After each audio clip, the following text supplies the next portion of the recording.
Obviously, you know you are here to talk about mastering. Here with three amazing mastering engineers. I'm the left. We have Piper Payne, Anna Frick, and Jett Galindo with us. Many of you in the Sound Girls community are familiar with these three because they're always out there making moves, but I will tell you a little bit about each of them before we jump into it.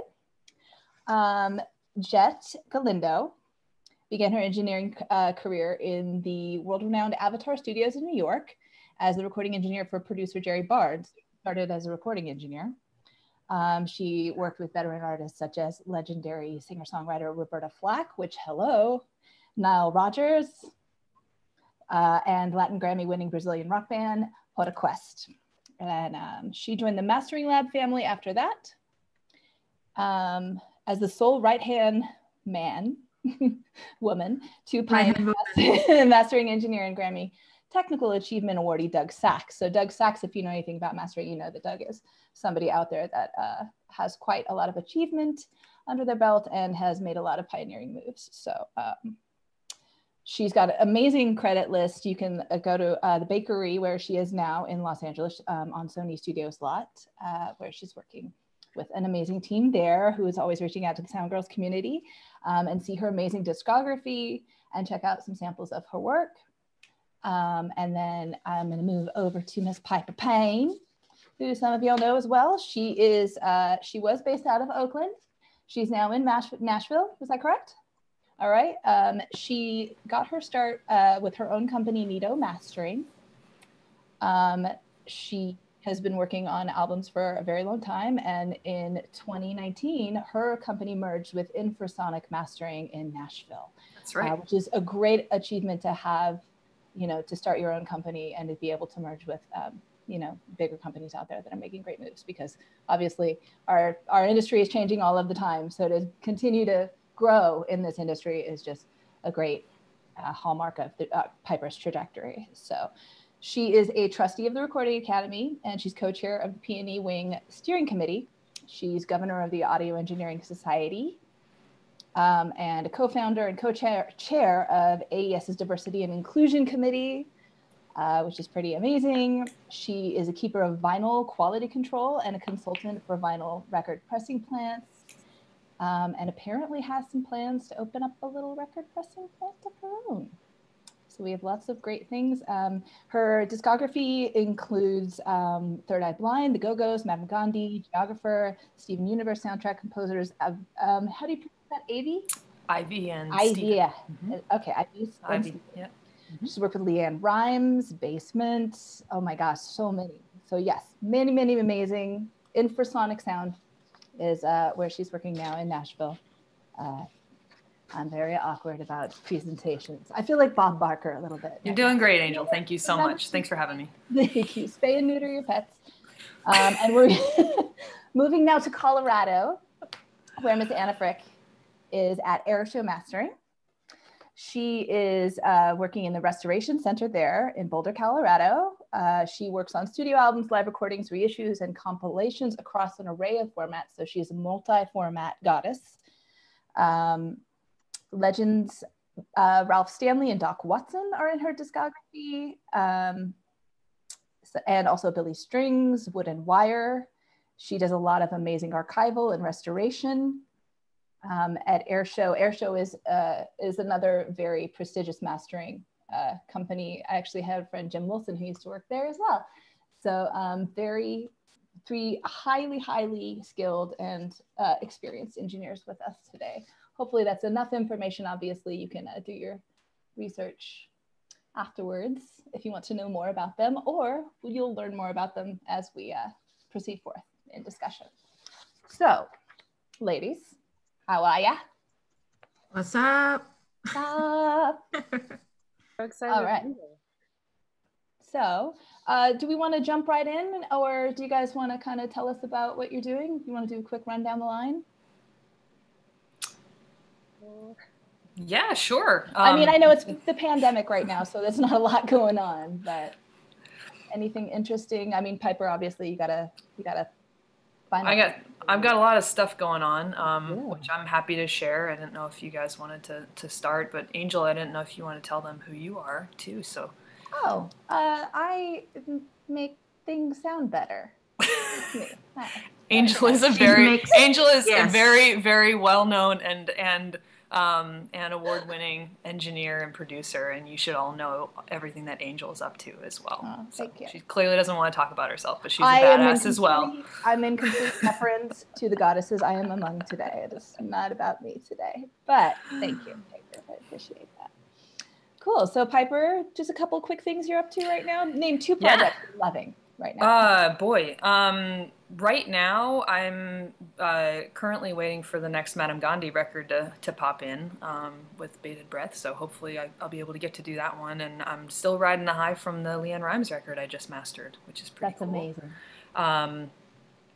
As far as, normal workload, I'm working with the whole bunch of artists. This year has been insane. I'm very, I don't want to be that gal, but I've been really, really busy this year. This has been one of Infrasonic's, probably Infrasonic's very best year ever, and definitely my best year ever. And I'm, of course, very thankful and gracious for that. And I'm kind of afraid that every day I'm gonna dry out or something. But work's been pretty busy. I just cut a record for this really incredible group called Woven Kin. Siobhan Moore, who also goes by Ajit Kaur, really, really well-known meditation artist that I've mastered a bunch of records for. So we just shipped that the other day. And then I'm working on a vinyl pressing plan. I'm close enough to now say that we are beginning the build out. I have 8 presses, and there are a lot of really cool things coming down the pike pretty soon here. So that's amazing. So excited. And now we know where to take our vinyl records when it's time to press. Yes. Ding, ding, ding. Love to work with any of you. Awesome. Anna, how about you? What are you working on? Oh, like Piper, it's also been kind of a banner year for us in a weird way. We've been doing a lot of transfer work. We currently have I think 17 bins of reels from a university. They acquired a record label's archives, and so we're digitizing those, which is a little overwhelming because we've got only about 1/10 of their archives right now in-house that we're working on. So it's a big, long project. And then I also just finished a project I've been working on for 2 years, digitizing Navajo oral histories and cleaning those up. So just got that out the door this last week. And then, amongst that, mastering records, I've got I just worked on, there's an engineer that I work with that works to tape. He just got a tape machine a couple years ago. So I love getting projects in from him because they come from tape. And so I get to work straight from tape there. So that was really fun working on that yesterday. And just all sorts of other records coming through. It's so weird to ask what I'm working on, because sometimes a record comes and goes so quickly that I kind of forget about it until it comes out, and then I'm like, oh right, that record was awesome. So that's what's on my mind right now of what I've worked on. That's amazing.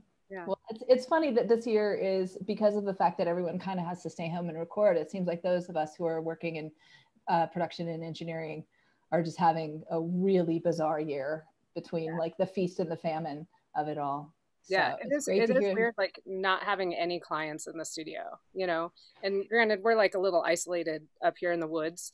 And so people come and it's kind of like a destination for them, but kind of working solo it's got its challenges and its benefits as well. So it's been weird, and it's been cool. And it's also been a little disconnected, just not having, artists sitting right next to me, helping me make decisions. So yeah.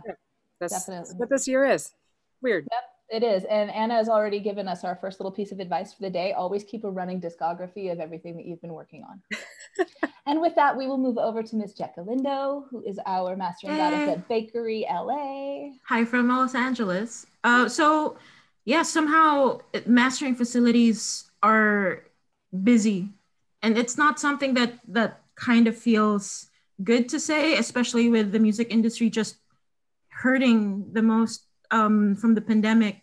But like what Angel was saying, the pandemic has really pushed a lot of the creators to become productive and just make music. So in a way, the mastering side has been busy, and we're also the one field in the music industry that can work remotely, because communication is crucial in the whole process, but a lot of that can be easily done now virtually. So we've been really busy. The most recent project that we were really proud of at the bakery is we cut the vinyl for the Soul soundtrack from Pixar. I just watched that last night. It's I haven't watched it yet. No spoilers. But yeah, I heard it's really good. I'm excited to watch it. This year, last year was pretty cool because I mastered this band called Jaded Hearts Club, which is the super group of a lot of these veteran rock musicians, mostly from the UK. Blur, Muse, Jett, they all came together to form this group and to feel that it's mostly an all-male production chain, but to have the people trust me to handle the mastering stage, it felt great. The music's awesome, and a lot of a movement also in this really niche demographic, niche genre called video game music. So I've been doing a lot of mastering for video games, and a lot of them also going to vinyl. I mastered the re-release of the Deus Ex soundtrack and also cut it on vinyl. There's this amazing video game that came out last year called No Straight Roads, which is pretty much a music game that combines EDM and rock. So it's a storyline between EDM fighting rock, and we cut the vinyl for that as well. And besides video game, one thing that I was really proud of from last year was I've been doing a lot more mastering for Philippine, just from the Philippines, because I'm a Filipino. Mm-hmm. I moved here to the US to pursue audio engineering. And one of the things that's always been my goal is to give back to the Filipino music industry and to just help them just thrive and keep growing. And I recently mastered a soundtrack, a compilation album of like this long running songwriting competition that I grew up just loving. And it features music that for the first time covers multiple languages in the Philippines. So for me to master like the language of my parents was for me such a big deal. So yeah, a lot of things that are happening that kind of touch on a personal level as a mastering engineer. So yeah, that's probably one of the best things about us getting into the side of it. We know what women are up against in music, and so when we can be part of the production and engineering chain, I think that's just great. And I love that at the end of that chain, of course they put you with the great ears. It comes down to your ears, and I know so many women out there who have amazing ears, and all the skills in the world are things that can be obtained, but ears, you got to be born with them. So I'm very, very glad that you guys are out there doing what you're doing. So I'm going to jump into some questions, because why not, right? That's kind of what we're here for, is to answer some questions. Obviously, mastering, we have a lot of people who don't know exactly what mastering is. So we have 3 stages of production. Obviously, you have your actual production, you have your mix phase, and then you have your finalizing phase, which is the mastering phase. Most of you know this, but if you don't, it's good to understand that, because you're going to want to have specialists along the way posted at every guard, so to speak, if you want your record to be as good as it can be. I think it's very, very wise to make sure that you're looking down at, okay, we got our producer, we got our production team, we have our mixing team. Who's going to be the one at the end who brings it all together? So make sure that you're thinking about your mastering engineer when you begin your projects. And do you kind of, how about Anna, do you want to give me a little summation of, because I know you do a lot of restoration and stuff like that as well. Can you give us a little bit of insight into the importance of mastering at the end of the chain? Yeah, I mean, so the way I explain it to my mother, constantly, like what I do, it's like, the whole process is like recording's kind of like collecting all the raw parts, and then mixing is putting all the parts in the right order and, putting everything in the final, in kind of its form. And then mastering's like making sure all the, bolts are nice and tight and everything's polished and shiny and like functional. So that's kind of how I explain it in like a more abstract way. Um, my mom seems to understand that explanation. But yeah, it's preparing it for the marketplace and making sure it's going to be loud enough to compete, but also is going to be impactful. Because at the end of the day, we're talking about music here, right? And we listen to music to move us, and if it's lifeless, then it's not gonna affect anyone. And so mastering really is that last chance to kind of make it really grab the listener, and energize them in the way that the artist intended. I think that's a great summation, definitely. And obviously there are technical standards that need to be met in order for a commercial release. And yeah, there are things along the way that happen in mixing that, lots of people will just throw a limiter on and release a mix. But obviously there are things that can be done to accentuate the emotional impact, to create kind of symbiosis amongst tracks. So you have an album that's very, very diverse in sounds. Mastering is a way that you can fuse everything together as a piece. There's so many things that can be done in mastering that I think you shouldn't overlook, and you shouldn't just, upload it to some algorithm and let that make choices for you. Yeah, like why would you leave that last like human component up to like, a robot? Like, I know, it's like, hey, I've spent thousands or hundreds of thousands of dollars, and then I'm gonna throw it through an online like aggregator. It doesn't make sense to me. So, all right, so getting into questions. There are, Jasmine's got a really great question. Jasmine Mills, how do you explain to a client what mastering is when they're clueless about it or are under the impression that mastering will magically fix their mixes? They're all like, I don't want to say. I'll take this one, I guess, or I'll start it anyway. And Jett, you color commentary for me. Well, part of the issue is like you have to write a good song. Like start there, right? Start by writing a good song, and then no matter what happens in the production phase or the mastering phase, if it gets released and it's a great song and it doesn't sound great, it's still going to be undeniable and people will still love it and still buy it. If you write a terrible song and it sounds beautiful, it's not ever going to go anywhere. Yes, there are things that mixing can do, or production can do, mixing can do, mastering can do, and all of those things line up in, sort of like you get all your ducks in a row and all the stars align and everything great, happens. You can have a great song and a great production and it'll sell maybe a bajillion copies, who knows?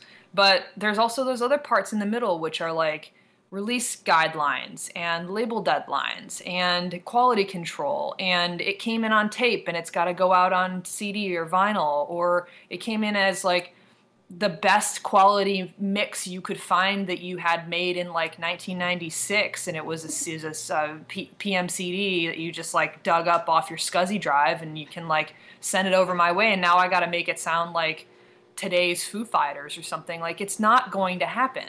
Right. There are only so many things that we can do. It's like if you go to a gourmet restaurant and they're using the like McDonald's chicken nugget paste, like, yeah, it might taste good, but it's not going to be actually good ingredients and sound good. So the issue is not whether or not mastering can fix a problem or make your record sell 1 million copies if you had subpar production on it, or even if you had great production, you can still destroy it in mastering.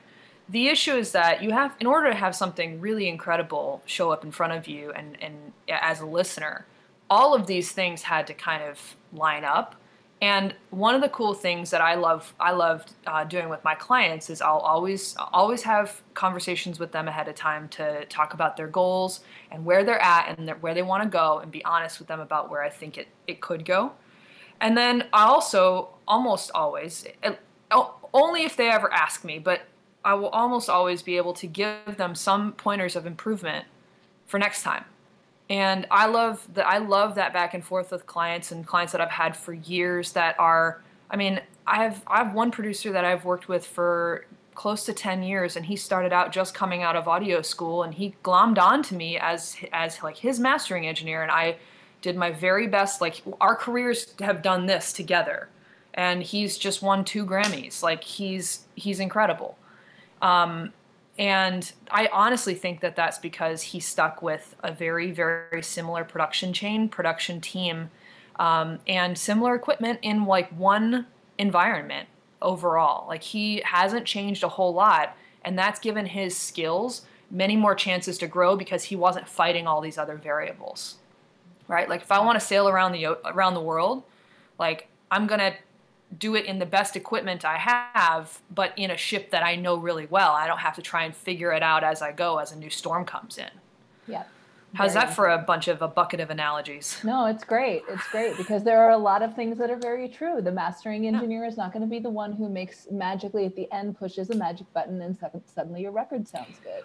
I think we also have to keep in mind too that, and Jett, you can totally jump in here too if you want.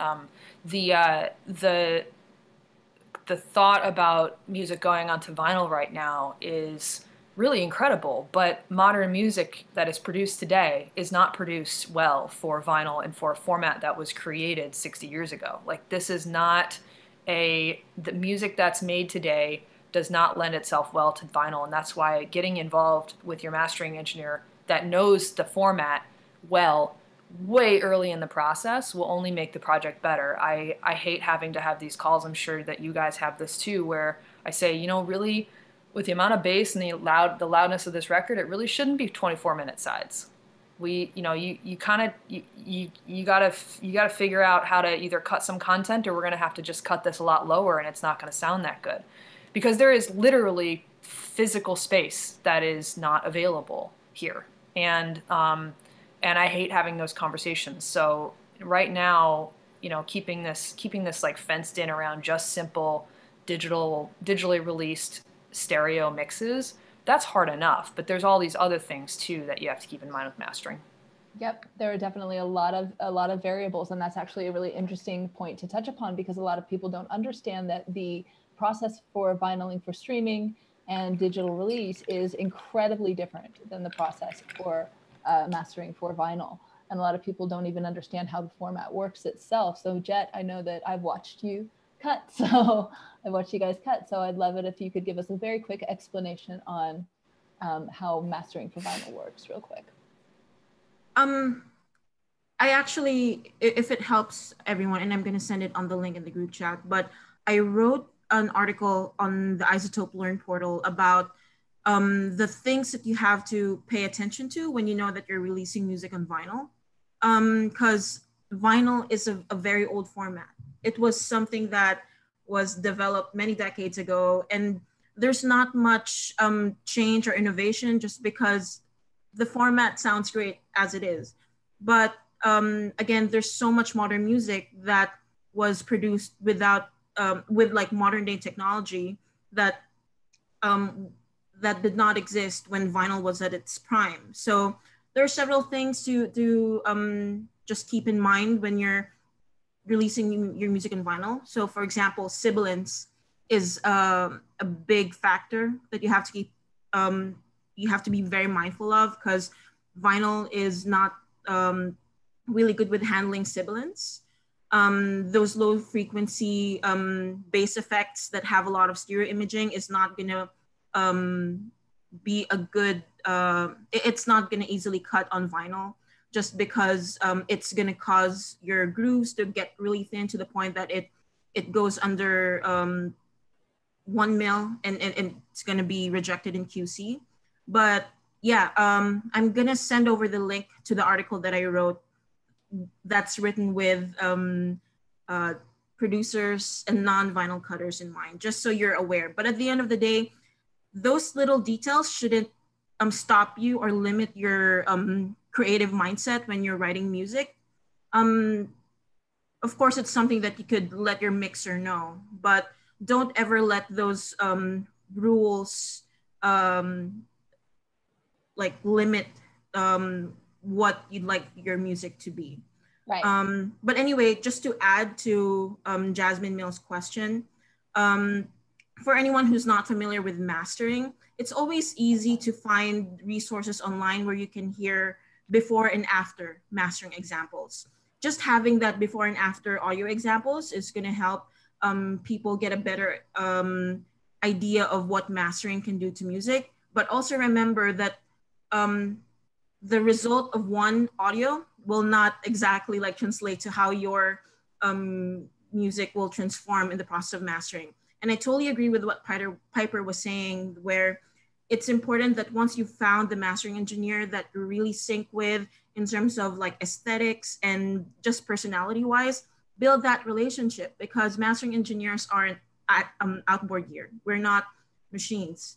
We build and develop our chain and our mastering decisions based on the collaborative effort. So communicating with the engineer that you really mesh with, it just gets better and better over time. So build that relationship with your engineer, and don't expect that they'll just know how to master and transform your music without the communication, because communication is a big part of mastering.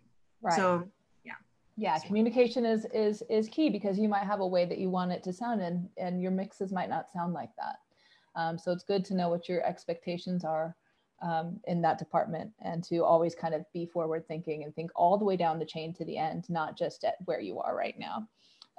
So I'll come back to the format, because I think that vinyl it's interesting to see how it's having a resurgence right now, and I'm extremely happy about it. But it is a very different discipline than what a lot of our up and coming young engineers are working with right now. A lot of them don't really have that in the chain yet of their sites is vinyl albums yet. So I am going to jump over to Anna and ask, what do you think are the most important skills as a mastering engineer to have? Ooh, big question. Listening. There's many. Yeah. I'm gonna distill it down to listening, and that's both as Jett and Piper were both saying, is communication with the client. It's about listening. I've kind of seen some engineers that they're saying, they're kind of saying, well, I can't get it to, I gave the client what they wanted and it's not what they wanted. Well, what that tells me is you're not listening to what they want, So, listening to your client and understanding them, I think that's a big skill. And then, obviously listening and training your ear is huge.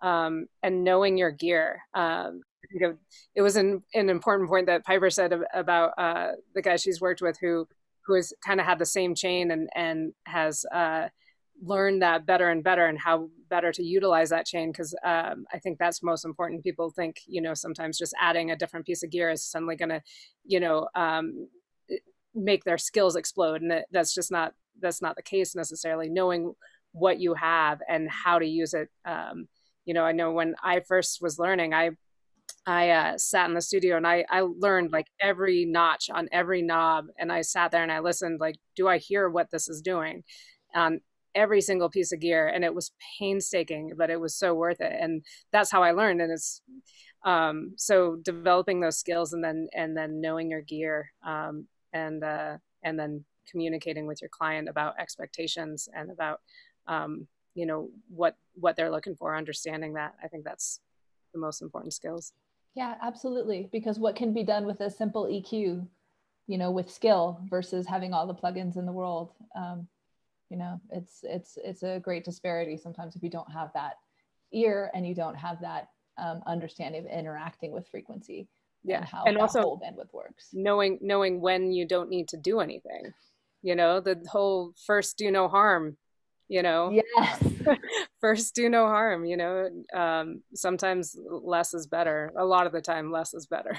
Yeah, I was one thing I was really impressed because I got to work with Anna. You're the only one I haven't worked with yet, so obviously I have to send my next record to you. So there you go. I'm a little bit of a hummingbird. I love all of y'all, so I have to use all of y'all. But Jett, I had the pleasure of working with on a record, and the thing that impressed me most is that she would leave things alone and listen, and then make a little turn just to hear, and then turn it back and be like, no, that's good. To be able to, just take what's there and make it better should be what the mastering engineer does. And then obviously if there are any little things that need to be rescued in that last minute process, obviously, they can do that too.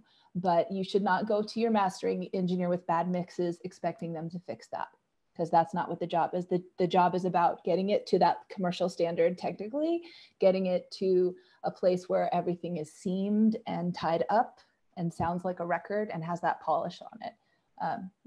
Obviously there are other disciplines of mastering like restoration and stuff like that are a little bit, but in the context of music, it's really important to not have your eye on your mastering engineer as the one who should at the end take responsibility for everyone else's mistakes along the way and fix them for you.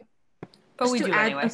But they will anyway. But just if you want those relationships we were talking about, it's probably better to, not do too much. Obviously, just to add to that too, a lot of people say that mastering is like the dark arts, and it's like we have this little box of fairy dust in every mastering studio. But to add to what Anna was saying, that pixie dust is actually the less is more mindset of mastering engineers. And just from my experience, and I'm sure my fellow mastering engineers would agree, looking online, especially on YouTube, on like mastering, how to master, like those YouTube videos on like mastering walkthroughs, many times they tend to overdo it. And actually taking the time to practice critical listening and being really attuned to 1 dB or less than 1 dB of adjustment on a certain frequency band, and all those like small adjustments, once you've brought it up to like the final limited level, it makes a huge difference that does not take away from the original intent of the mixer and producer when they brought the music in. You're just doing enough to make sure that it translates as good as it could in various listening playback systems. So less is more, and it's not like you were born with golden ears. We learned it through our jobs. So yeah, less is more. Yep. And also I think a lot of, all three of us are products of our mentors, right? The people who taught us how to listen, how to use the room, how to use the gear, how to use our experience. And it's a shame that right now it's there's a lot of online resources about mastering and how to master, but I wouldn't be where I'm at today or who I am today or half the engineer I am today had I not had someone that literally just said, sit down and listen to this record over and over and over again and tell me why you think it's great. Okay, now here you did that. Okay, here's another one. Okay, here's 20 more. Okay, sit down and tell me why this EQ does what it does. Okay, cool. Now try and beat my master using only these two tools, and one EQ and one compressor. And when you can do that, then you can add another piece in the chain, like over and over and over and over again for years before I took my first paid gig. And we've all had that experience. Every top mastering engineer that's out there right now has had someone who is a mentor to them and showed them how to listen, how to work. And that is one of the things that I hate about the online learning of mastering, or like being taught mastering in classes or something like that.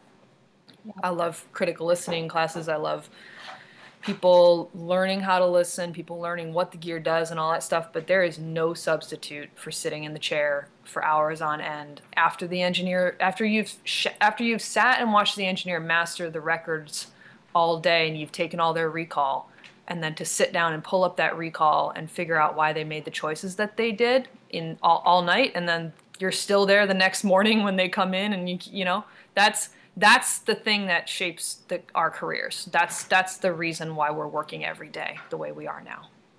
Absolutely. Also, just to add to that too, we are really lucky to have had mentors.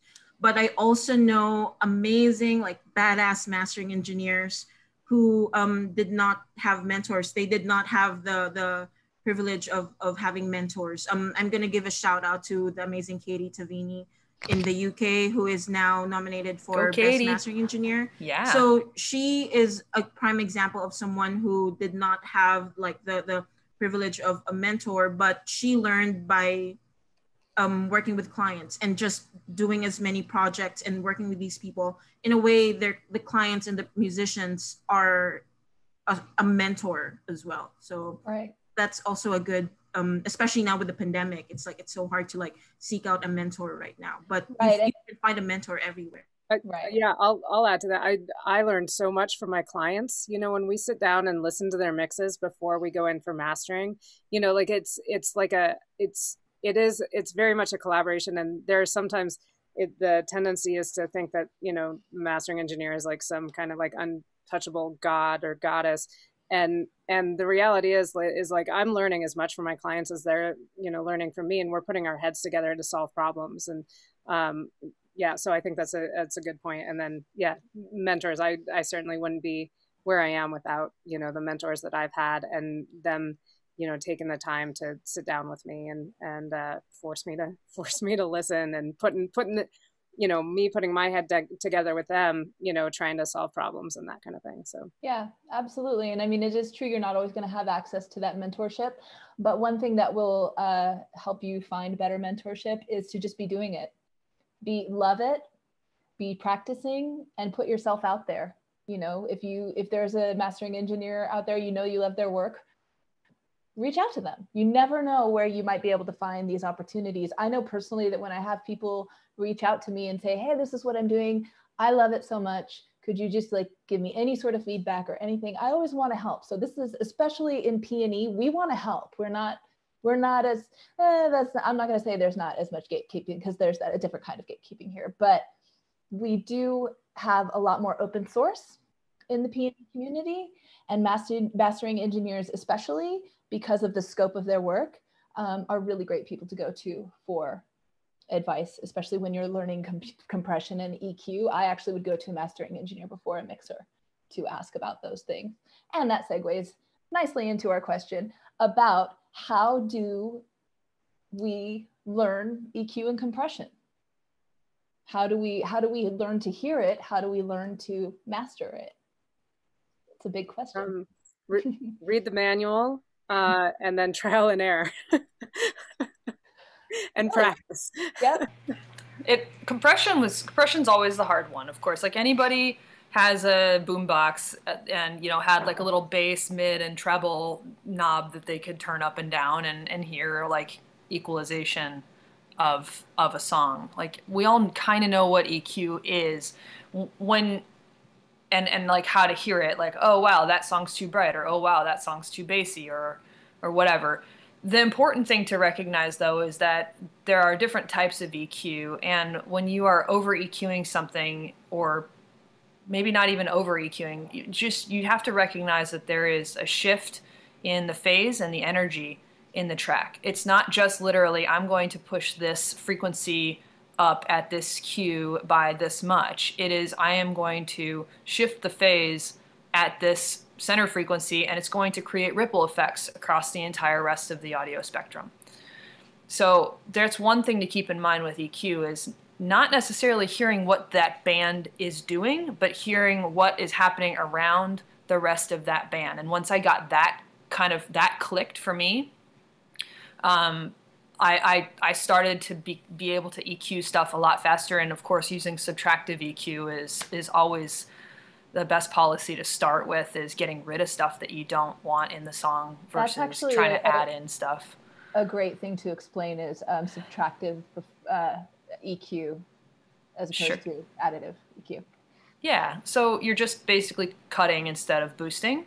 Mm-hmm. Or in a lot of senses too, like I don't know about you guys. I mean, we can get into preferences a little bit, and then if one of you wants to take the compression side of the question, it's fine with me. I personally don't like shelves all that much, or cutting, high pass and low pass filters. Mm-hmm. I personally like wide Q, bell curves, and I personally like linear phase EQs, but that's just me. Compression, I started out by asking my mentors to send me examples of bad compression, and I just listened to that stuff and then tried to like redo the song without that. Yeah, that's great. That's great. And Jett, go ahead.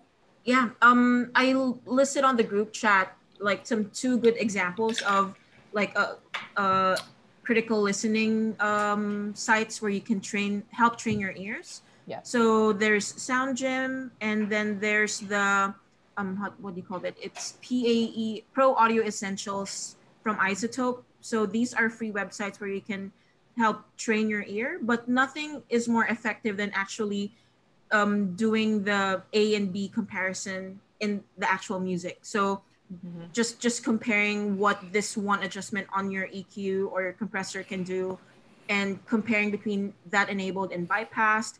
I also wrote an article on subtractive EQ in mastering in the iZotope website. So I left a link there in the chat. So yeah, Jett has a lot of really great articles, and iZotope in general does, but Jett writes a lot of great content for iZotope that covers a lot of the questions that I'm seeing asked today. I'm just more amazed that Jett knows where to find all the articles that you write, because I can like never remember like where they show. Jett's administrative skills are I am super jealous.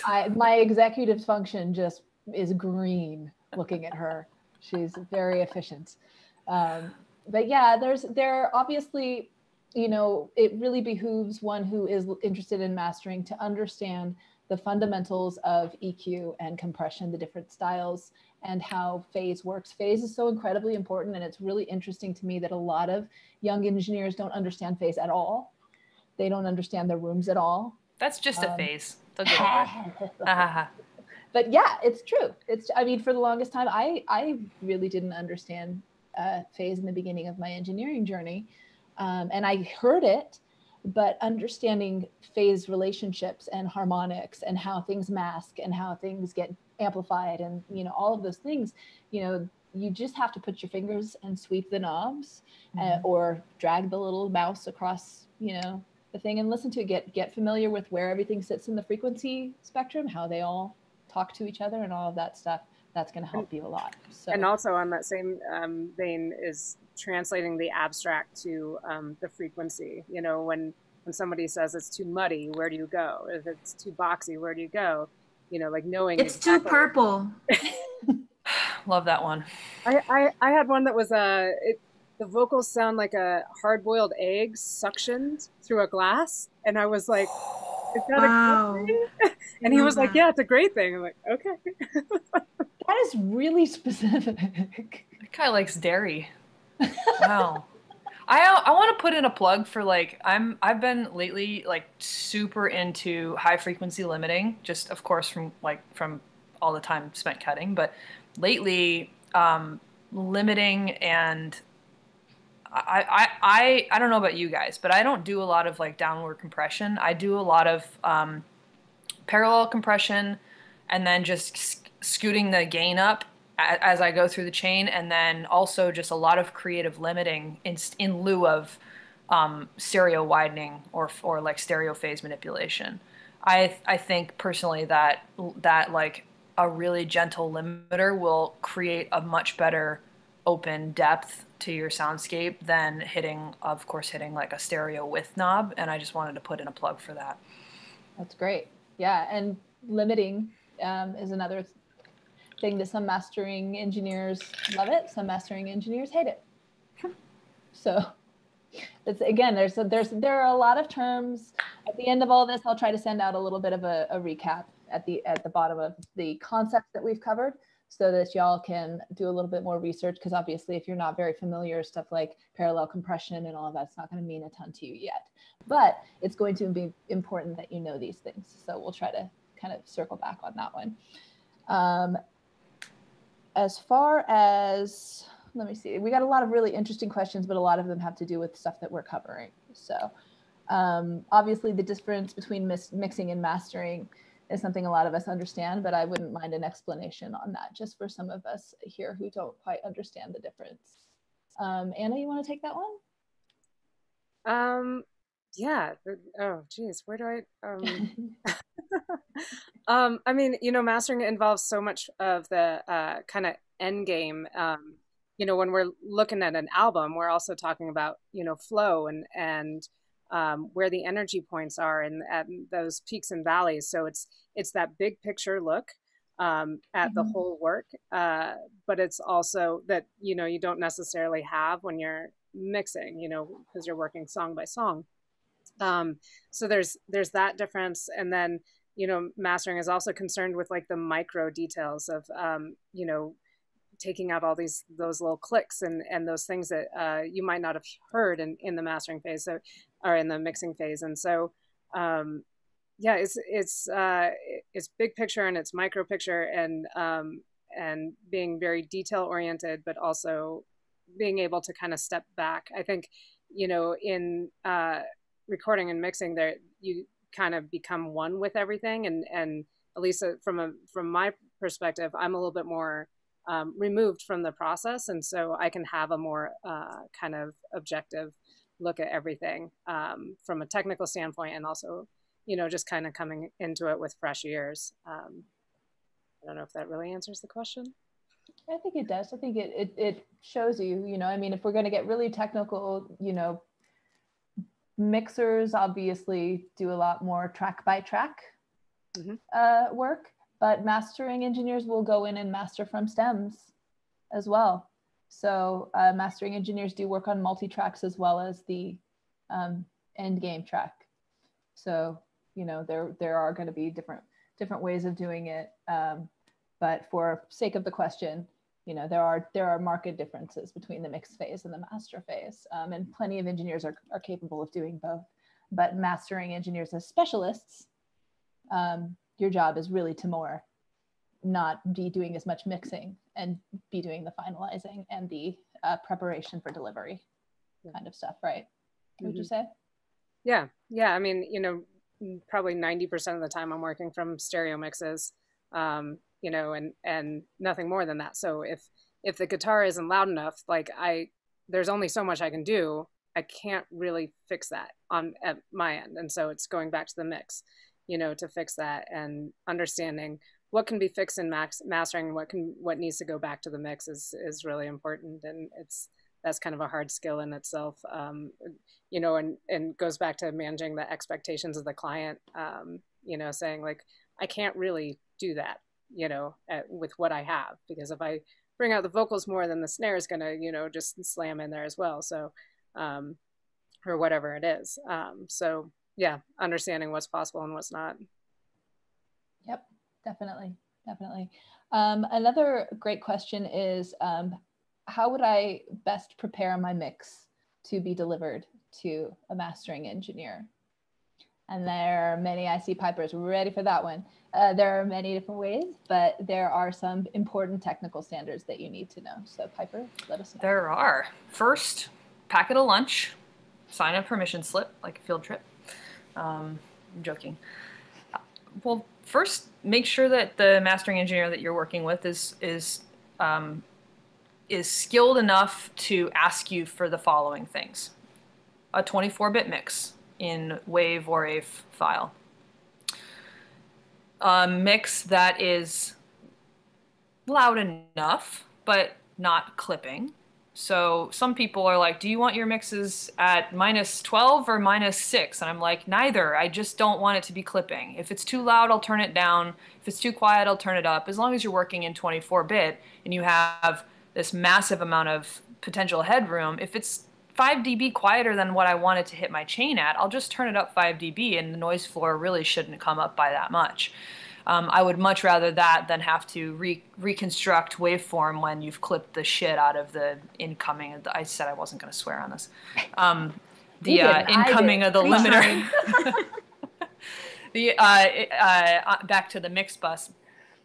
Some engineers want you to take your like global processing, like limiter or compressor, bus compressor off. I'm kind of at this point in my career, like if I really think it's hurting the mix, I'll tell you and ask you to take it off. But really, it's your mix. I want you to deliver it to me the way that you love it and the way that you love it, the way it sounds. If you also want to send me one that doesn't have all that stuff on it, I would love that, because in a lot of ways I can recreate that better than you did. No offense.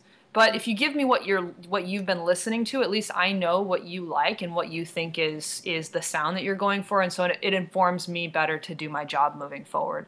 Jett or Anna would also ask you for simple things like clearly labeled files, a track list that will accompany those 24-bit WAV files, that has exact formatting, spelling, artist name, album title, UPC, ISRCs, album sequence, thank you, track listing.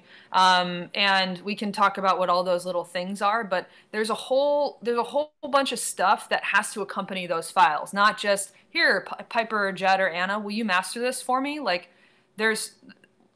most of our job is not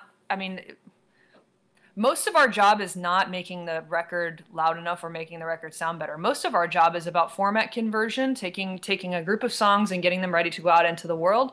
And it's the beginning of the manufacturing process and the end of the creative process and quality control. And if we don't have all the information we need to make sure that when you say, the title of this album is blank, we don't know sometimes if you meant the title of the album is blank or if the album is actually called Untitled or what, because we need some definitive information there to follow along and to be able to check your work against it, because that's part of the reason why you hire a professional mastering engineers, because that is literally our job, is quality control. And finding those little errors that Anna mentioned and double checking that the format's going to be right for vinyl, as Jett was talking about. That's my spiel. Yeah. Oh, and a phone number, please. For the love of God, when you send mixes in, please provide us with your phone number if you're the artist, or your engineer's information and phone number, because I'm going to tell you a little secret. It's my job as a mastering engineer to make you, the engineer or producer, look as good as you possibly can. So I never, ever want to have to go back to the artist and say, hey, so-and-so didn't do their job.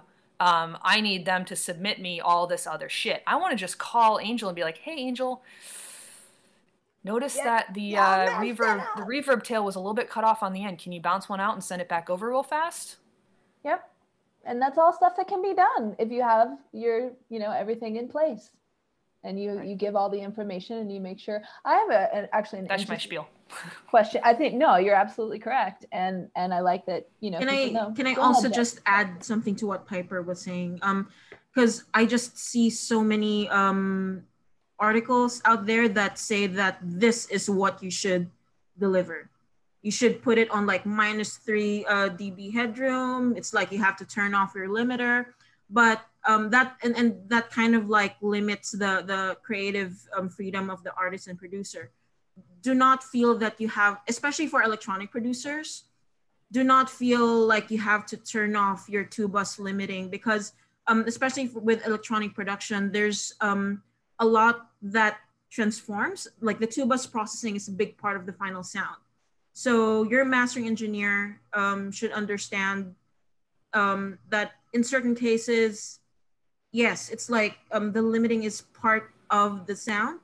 And on those cases, you're also welcome to send over a less limited or non-limited version. But yeah, communicate with your mastering engineer. Every mastering engineer will have different requests. So always check in with them. But yeah, don't feel that you have to like bounce it with no limiter and like -6 dB of headroom. Right. Just yeah, the great thing about rules and what we do is when you get good enough, you can artfully break them. Yes, I love that. You know, Anna, do you have anything to add? Anything to add to that? Because I want to talk about something very specific in a moment here. I like it. No, I don't. I mean, echoing just what you all said is just talking to your mastering engineer and understanding what they require. And I'll just add in there that if you're like a mix engineer and you're sending references to a client and there's like bus compression on what you're sending to the artist to approve, send me that also. Yeah. If that's what the artist has approved and I'm in the dark about that, then the expectation for the artist is something that I'm unaware of. So I'll just add that in there. That's all I got. Yep. Yeah. We also get asked a lot about STEM. This is not the thing I want to talk about, but we also do get asked a lot about stems. I would rather not master anything from stems if I could help it. Same. Personally, it's not cost effective for anybody. It's not time well spent for pretty much anybody. And it also just philosophically, I'm not going to finish your mix for you. Like, you finish your own mix. If you're not super stoked about it, or you're like maybe worried about one element of it, like the vocal is not going to present the right way after mastering, then send me a vocal up a half dB or a dB, or send us if you really, really have a problem, send an acapella and an instrumental along with it. But for the most part, I would rather someone call and say, I'm concerned about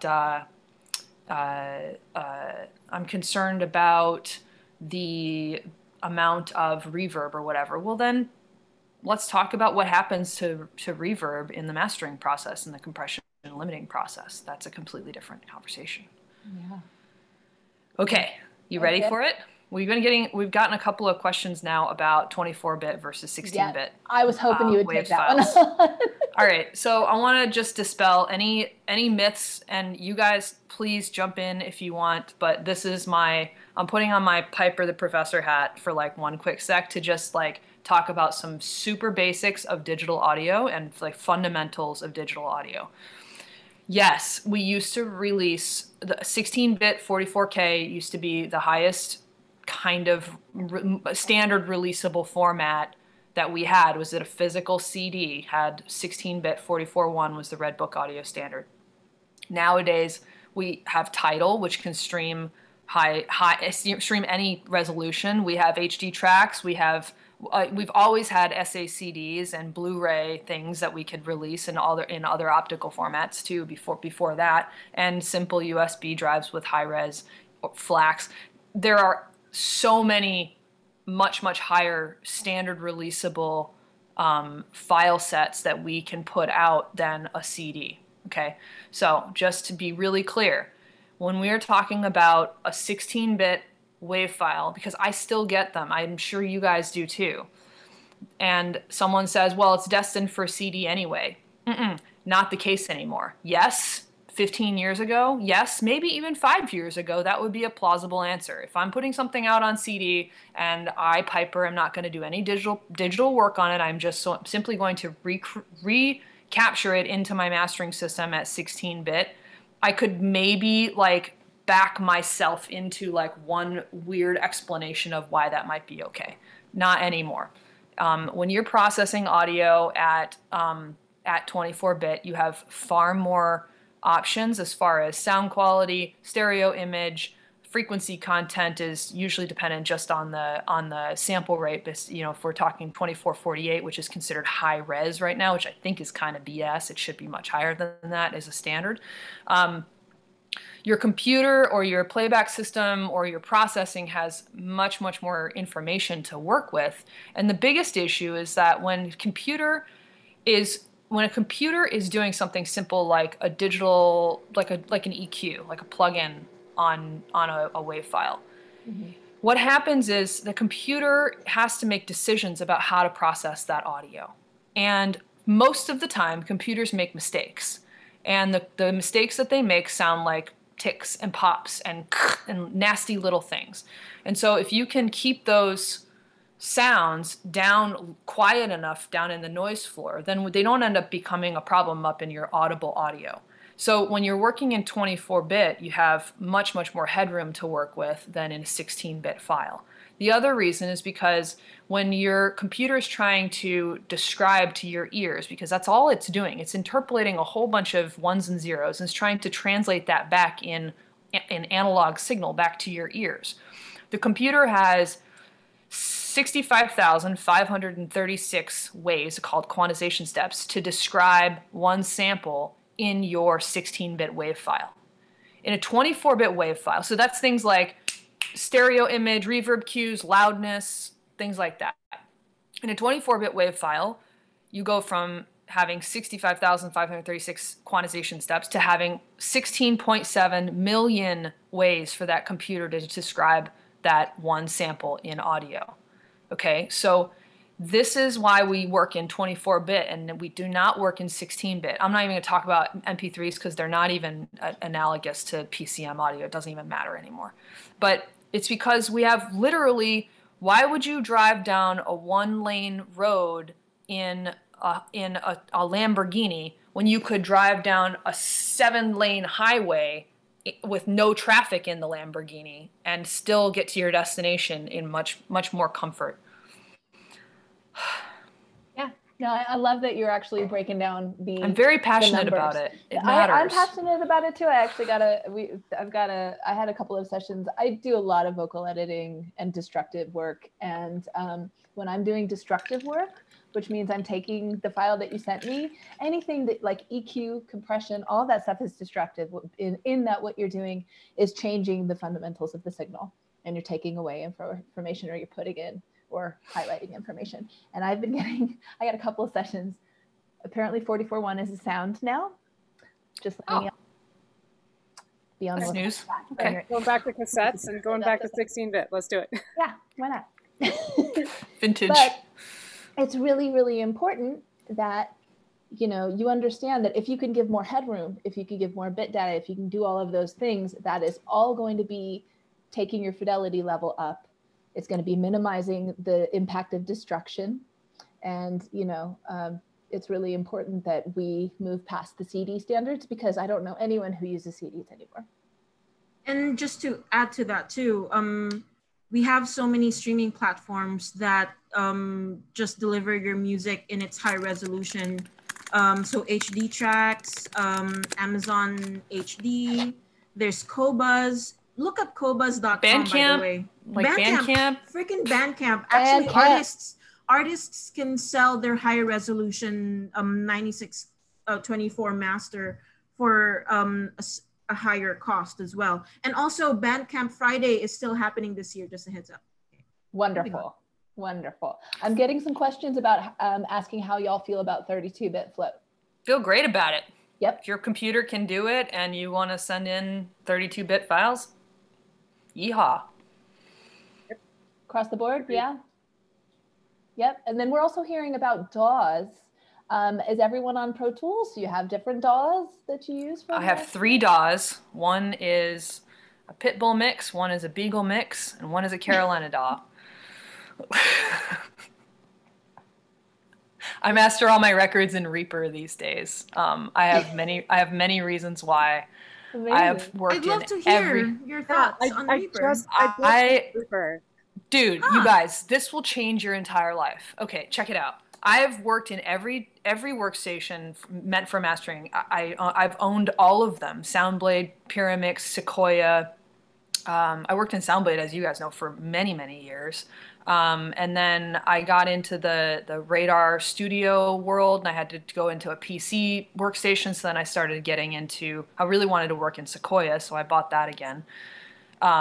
And the issue keeps coming back to workflow, reliability, and sound quality. And Reaper has all of those things. And it's super, it does sample rate conversion on the fly better than anything else. So if a client sends me a bunch of like 44K and 48K and 88K, I can just load it into a one project and then just set my sample rate to 88K, and it'll upsample all the rest of them just fine and do all the processing. Also, it will let you chop and chop the objects into little pieces, and then you can have VSTs on all of those, and it plays back seamlessly without any ticks or pops or clicks. Even super high process like Leapwing stuff plays back beautifully. Wow. You have insane routing capabilities, insane render queue capabilities. Like like something that used to take me an hour plus in Soundblade to create all the assets for a master, I can do it in like 26 seconds in Reaper. For metadata, does Reaper handle yes. that? Yeah, it'll encode whatever you want. If you want to make a DDP, it gets a little bit annoying because you have to do an XML. I still do my DDPs in Hoffa. But as far as anything else you want to make, you can do it in Reaper. How's editing in it? Oh, sorry. How's editing in Reaper? I would still prefer to do classical, like it'll do source destination editing like a boss, but I would still, if I had to like edit a classical record tomorrow, I wouldn't do it in Reaper. I'd do it in Sequoia. Gotcha. Interesting. I have a question. The fades aren't. How about you, Anna? What's your DAW? We're on Soundblade, and I love it because it's what I've known for so long. But it's not compatible with Catalina, so we're Johnny stopped doing anything with it about 5 years ago. I know, he kind of gave up. Well, he wrote the original. I don't know if I'm allowed to say that on anything, but I don't care anymore. Yeah. He wrote the original engines for Tidal. And he was doing a bunch of work with Meridian all at the same time of like trying to balance like all the Soundblade stuff, and it just wasn't great. But yeah, he's gone on to do incredible things behind the scenes that no one ever talks about. Yeah. I'm sad to let go of Soundblade. It's going to happen probably in the next 6 months, and I'm leaning towards Wavelab. Dude, Wavelab's incredible. Wavelab is awesome. I love it. But Reaper is like super cheap, free. Yeah, practically $60. I mean, compared to all the rest of the mastering workstations, like $3,000 for some of them. For our studio at the bakery, and we've had the same DAW choice even at the mastering lab, but for playback, we use Pro Tools. But for the mastering DAW, we've always used Sadie by Prism Audio. And for us, the editing is just a boss. It's my favorite editing for editing, even better than Pro Tools, but yeah, we use Sadie. I hate editing in Pro Tools. I absolutely hate it. I loved it in Pyramix way back in the day. I became a boss at editing in Pyramix, but then I recently took a look at Pyramix, and I got so flipped upside down by how complex it is. It does amazing things, but it is way more complicated than it needs to be. Nothing beats Soundblade editing, though. I will say that. That's my favorite. Sequoia is pretty great as well. I'll say that if you want to try it sometime. If you don't like Pro Tools editing, you will hate Reaper editing. It's not very much fun. Yeah, so a lot of it. Well, a lot of it comes down to the fades too. Like some of the records that you love so much because of the sequencing and like the way that one song plays into the next. Like the stuff that we're talking about may sound like silly or trivial of like, well, how does that DAW work its fades? Like that used to be extremely important. Like we used to be able to hear before Pro Tools, I think was it 10 or 11 that came out that sounded pretty damn good. Mm-hmm. The older versions of Pro Tools, like you could hear the steps in the fades. Yep. Like you would know when something had a long fade in Pro Tools because the fade sounded like trash. Yep. And so we learned to covet these workstations that really focused on the math behind the workstation and the way that the algorithms were made to do simple things like one linear fade. Mm-hmm. And the sound of it, every little piece matters. Right. Awesome. Well, yeah, there's a lot of, there obviously it's once you hit mastering, there's a reason it's called mastering, is because there is a lot of mastery involved. There's a lot of things to know. There are a lot of different tools to be able to use. That being said, you don't have to know everything. You have to know what works for you. And, obviously you have to have something that works alongside the technical standards that you're going to come up against. I'd love to hear a little bit more. People are asking me about metadata and explaining what that is. and what your role is in handling metadata as mastering engineers. And I know that that's a kind of ridiculously loaded question, but who wants to take it on? So there are DAWs that allow you to embed metadata. So metadata is an integral part of the mastering stage. So you have to make sure that the client provides the accurate album title, artist name, and song titles, and even part of the whole metadata, preparing your all those information, even the spacing between the songs is part of like the final delivery. But other things that you can look into is ISRCs. Digital service providers like CD Baby provide ISRCs when you register your music, but you can also register for your own ISRCs by going to usisrc.org. So there's a one-time payment, but then you can register for your own ISRCs for life. And certain, like all mastering DAWs allow you to embed metadata, but there's other stuff too, like UPC, catalog number. So yeah, accuracy is crucial. Right, and stuff like ISRC and all of that is just identifying information that lets you know this particular encoded capture is to be identified as this song. It's like the fingerprint for your music. Right, exactly. That's a perfect analogy for it. And all of that stuff is really important. So I know a lot of artists don't know about Isrc codes.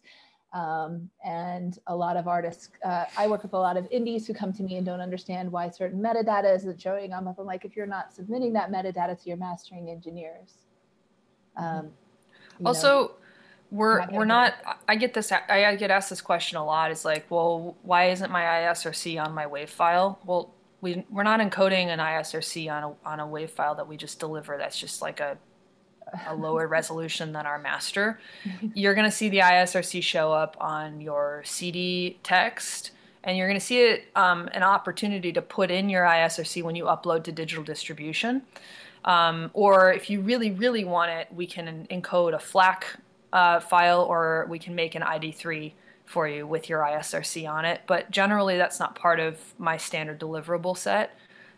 Is anything that it's just like a standard WAV file with an ISRC. I'll put it in like the text part of it or something like that. But. And there's another important thing to understand is what you're getting in your deliverables. That's something that you need to discuss with your mastering engineer, because some people will just give you your 48, 24 or higher if you request it. But there's usually a standard, and some people want instrumental masters and stuff like that. So you got to think about that stuff too, because if you want instrumental stems, or you want an instrumental master alongside with your vocal master, if you're sending Piper a vocal print and there's no instrumental print, there's nothing that she can do. So there's more little tiny things that when you're making a submission that you need to make sure that you're thinking about this when you start the project, so that you're getting all your assets and keeping all of that stuff collected so that you can make a nice presentation at the end. So let me see, do you guys have any more? Go ahead. Can I add to that too? There's one little metadata detail that is very vinyl specific that I found is something that a lot of indie artists are not familiar with when jumping into releasing their music for vinyl. When you want to release your music for vinyl, come up with a catalog number / scribe number when starting your vinyl order. So the catalog number is, or scribe, we call it scribe in the studio, is your choice of string of alphanumeric characters. It could be whatever, but short is better, but it's something that helps identify your music throughout the vinyl manufacturing line. And it's something the vinyl cutter actually physically etches onto the vinyl master. So it's cool. Like I know some people who actually have the vinyl cutter etch an entire phrase throughout the disc, but that's not the catalog number. But yeah, think of a catalog number once you know that you're going to be releasing your music on vinyl. Because Jett, how many times have you, this happens to me all the time, I'm just like, just cut side A, oh fuck, what was the catalog number? Exactly. Like I'm like, it's like sitting there, you're like trying to scribe it, I'm like, shh. No. Ray, Raylan, help me. So like sometimes we'd like let the metal plating facility know to we don't have the scribe number yet, so stand by. But yeah, please, it helps the vinyl cutter, the mastering engineer, if you have the scribe number ready. It's funny. One like there's a couple of vinyl mastering engineers that are watching right now. Robin Rabin, hello Robin. But like Margaret Luther recently etched an entire like sentence on the disc, which is funny. But yeah, the unique life of vinyl cutters. I love it. Another badass lady engineer. Maggie's awesome. Yep. There are lots of us. I like how people are like, we don't see any women in audio. Y'all aren't watching because we're definitely just because we're working. I know, pretty much. Quick shout out for anyone wanting to learn more about the vinyl world, especially the women that work in the vinyl industry. Look up womeninvinyl.com. Yeah. There's such an awesome community, and they feature one person working in various fields in the vinyl industry per month. So that's how I connected with a lot of other vinyl cutters like Robin, the only women vinyl cutter in Canada, which is fucking cool. That's amazing. That's awesome. I'm getting questions about virtual modeling headphones and playback systems. I know how I feel about this. I'd love to hear how you do. Piper, tell me how you feel about it. I like the look on your face right now. Yeah, I always go back to the amount of work that my brain has to do to listen to something. So even if I have something that is like supposed to, maybe I'm listening on headphones, but I have something that's supposed to embody my mastering studio and I'm not in it, my brain still has to listen and think through the translation of, okay, what's coming in through my headphones? What am I hearing? And it's way easier. Like I'm a lazy motherfucker. Like it is way easier for me to just learn what the sound of the music is in my headphones and then just translate that than to try and go like, okay, this is the sound of that music in the headphones and then what I might remember from this other place. And then like, okay, am I hearing something spatially out there that's actually impacting the dynamics or the space, or is that the modeling software? I'm not really sure. I think that we're kind of right now, we're kind of at the very beginning still of room modeling and spatial audio. I mean, it's kind of crazy to me that we're like a lot of the spatial audio that we have now is still based on ambisonics, which is like a 40-year-old, 30-some-year-old. It's almost as old as me. Ambisonics is almost as old as me. It's like a 30-year-old format that was developed by Andy Moorer, who was one of the original architects of Soundblade, and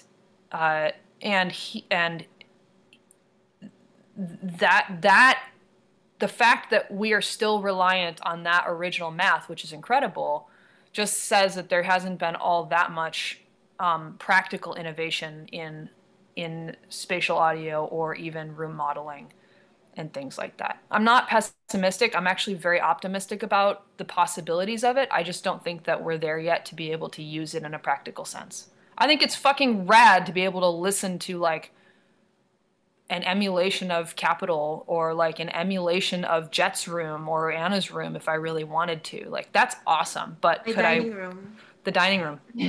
Could I work in that environment practically? No, it's a lot faster and easier, and I get less tired just listening to what I'm listening to.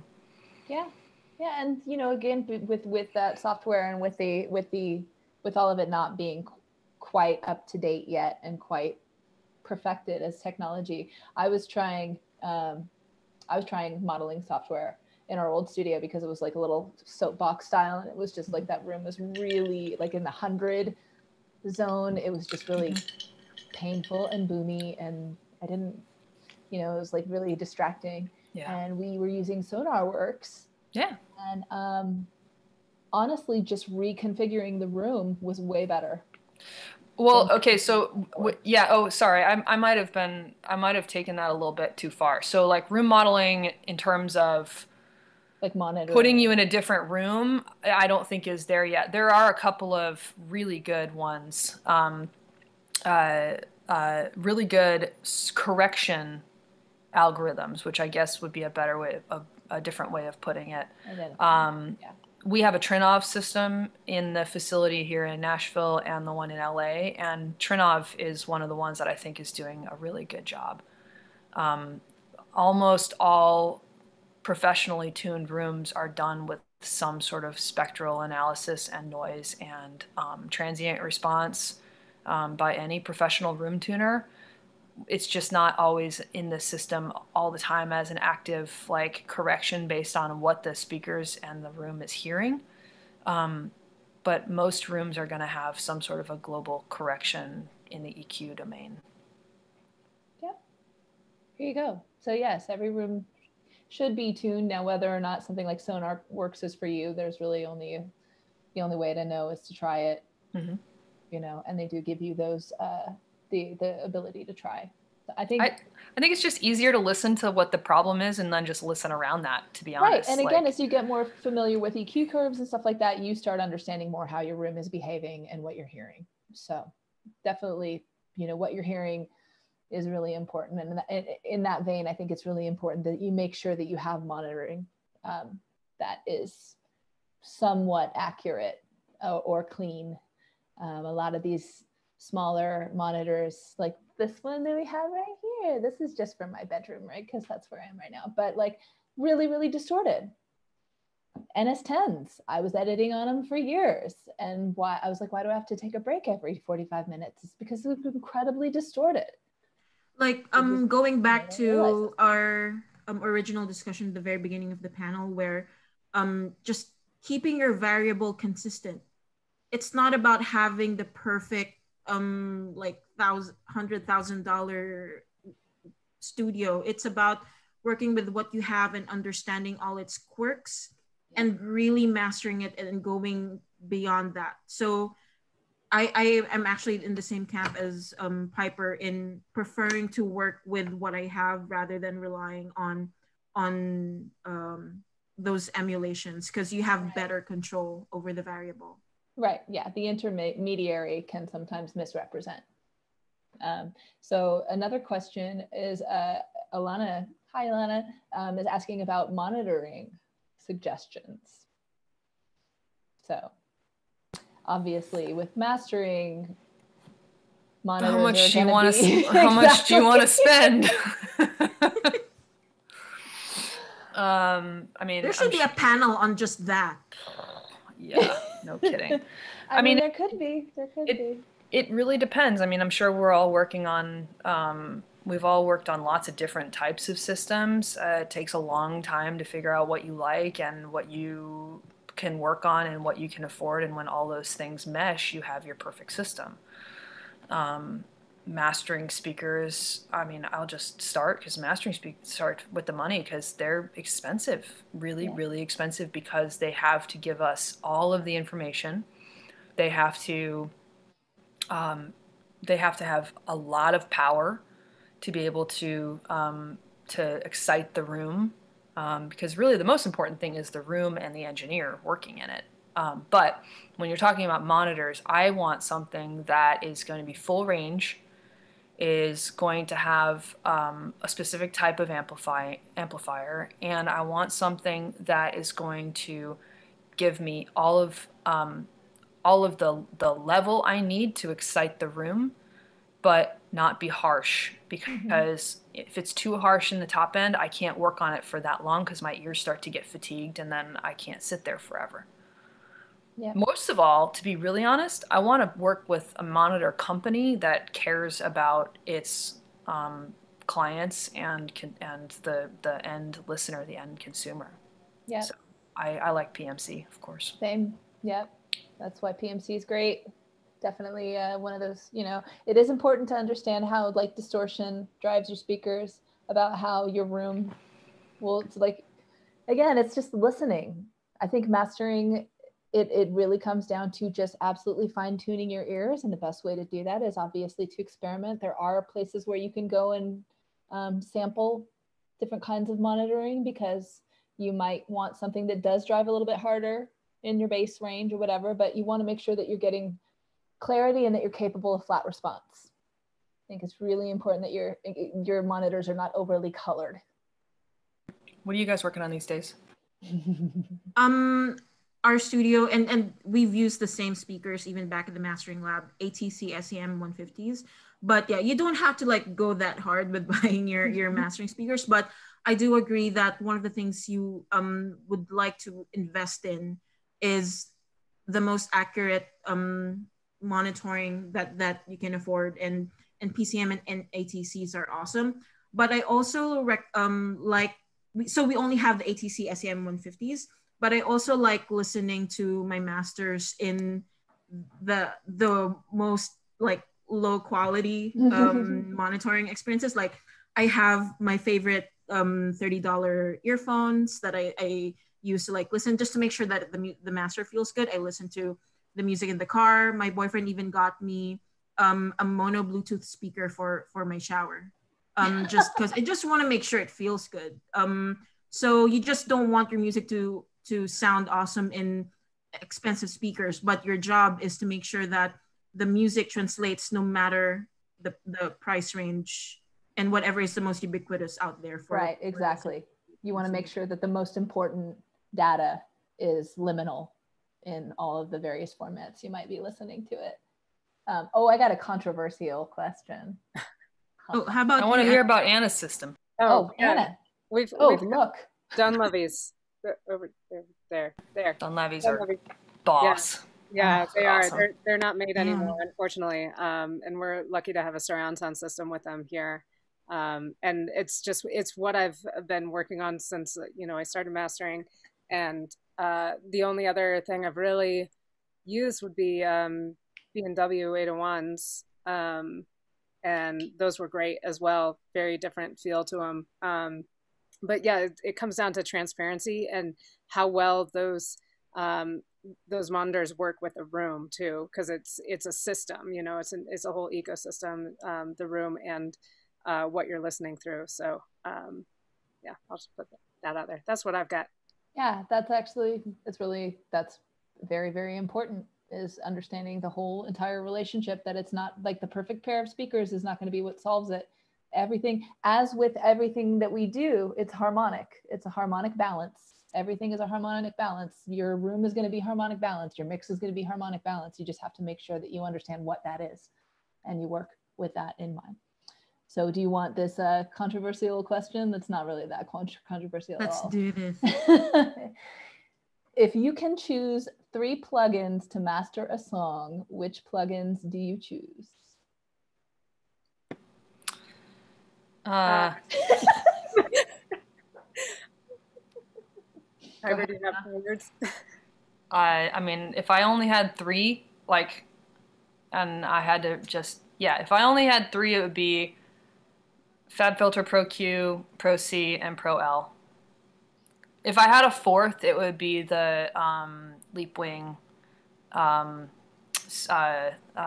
Dyne 1, probably. We're not sponsored by FabFilter. Just we aren't, but just they're so they're great. They're great plugins, and they're go-to. I know I could get a good product out of those. Yep. Anna. Here's the thing: is Soundblade is so unstable with plugins that it's when the Soundblade EQ though is incredible. Oh my God! I know. Anna, it's so good. That's the best EQ that's ever been made. See, I'm always out of the box. I always am out of the box. It's so rare that I go in the box for anything. And aside from the Oxford inflator at the end of my chain, that's really it. She's writing me right now. I can see. No, somebody asked me what was choice 4. It was the Leapwing, the Dyne 1 plugin. Yeah, I need to dig in on. Now I'm writing you. Okay, great. All right. Cool. Well, there's another example. Not everyone uses plugins. A lot of people still do outboard gear and work outside the box. So for me, okay. So I'm not gonna I'll try not to mention Fab now, but yeah, FabFilter is also up in mine. But okay. I also enjoy the UAD Massenburg even to this day. Yeah, That's a good one. So I really like Pro L2, FabFilter. I do also enjoy Ozone 9 for classical. But yeah, it's really strange, but just especially handling the dynamic buildup of classical music. Somehow Ozone handles it better than Pro L2, just from my experience. And also RX. It's weird, especially if you produce, if you master a lot of electronic music. If there's like one instance of like a distortion, rather than like me changing my whole chain just to like fix that like one distortion, I'm gonna keep my chain and just like isolate the fix for that. So yeah, those are my three. Okay, I want to revise mine. Hold on. I want to revise mine. I only need two. All right, I'm going to revise it to only two. One is the isotope insight meters. Okay, yeah. Mm-hmm. And that we're not sponsored by Isotope. We're not sponsored, no.